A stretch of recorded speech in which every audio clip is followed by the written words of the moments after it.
Well, I think that the government, the U.S. government, and actually the governments around the world have said, look, we are going to throw the kitchen sink at this. And they are. It is very, very clear. And, this isn't like 2008 where there was a real tussle to get $850 million in an aid package passed. That, we're all hearing the first 800, well, that's quickly gone and we have to do more. The Fed, the piece at the top of the hour with the Boston Fed saying they're going to do whatever it takes. I think that is true.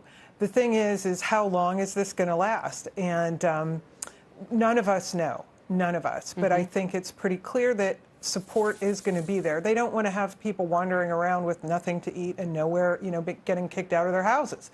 And that's, I think, what everybody's kind of, they don't want to have that happen, election year or not. It's just not what the government's supposed to do. Kim, are you changing your investments? Are you doing different things here based on some of these dislocations or not? A little bit. So I'm always trying to go to where the growth is going to be, and I think that's themes like cloud computing. I think everybody probably is hooked up to the cloud if they're working from home. 5G is still big, and consumer behavior doesn't really change all that much once you get pay in your pocketbook. So those are kind of things that I do that I'm not changing. But what I am changing is looking at the balance sheet first. Who has money and who can sustain themselves through this bad time? That's what I'm asking.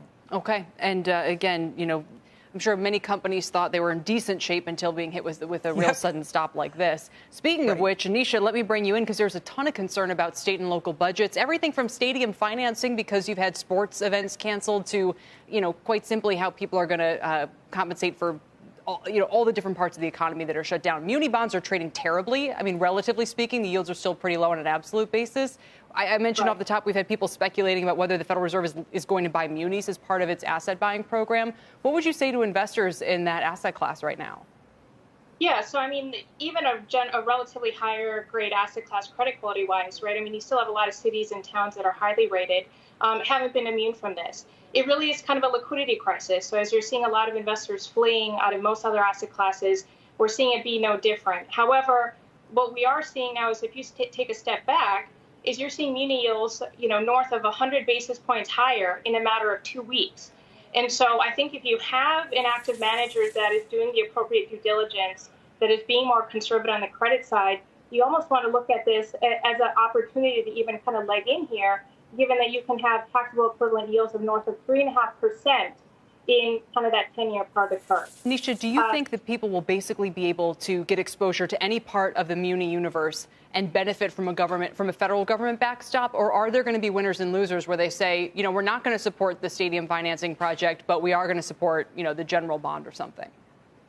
So I actually kind of think of it as being a little bit of a flip side. So if they do kind of buy municipal bonds, it's possible they may support the lower credit quality bond issuers, these esoteric projects, the stadium bonds, possibly certain airport bonds. These are kind of the higher yielding kind of hairier bonds to begin with, if you will. But what I think the Fed should do and the government should do is provide some sort of a liquidity line individually to all of these states. Now, the good news is that most of these major states, cities, and towns are coming into this crisis, if you will, at much healthier balance sheets, much better liquidity than these states came into the 2008 era. So that's the good news. But I think in the event that states need to back up certain in-state issuers, certain towns, they should have the ability to kind of use the government in that liquidity line if they need to do so. Okay, really, yeah. Make a lot of great points there. So, Subadra, let me turn to you on the rates piece of this, where I've had people saying to me, can you just explain what's going on with bond yields? They plunged, then they went higher. The 30-year has been all over the place. How would you characterize liquidity and fundamentals right now?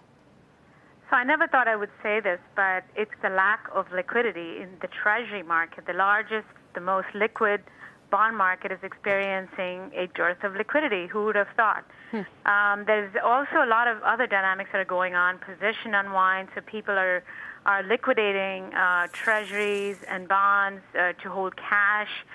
And there's also the prospect of tangibly higher deficits over the coming years. Absolutely. So that's, again, another piece of information that the market is trying to digest. I'm not, I would like to de-emphasize the fact that I'm not a bond vigilante with the Fed purchasing $700 billion in treasuries and mortgages.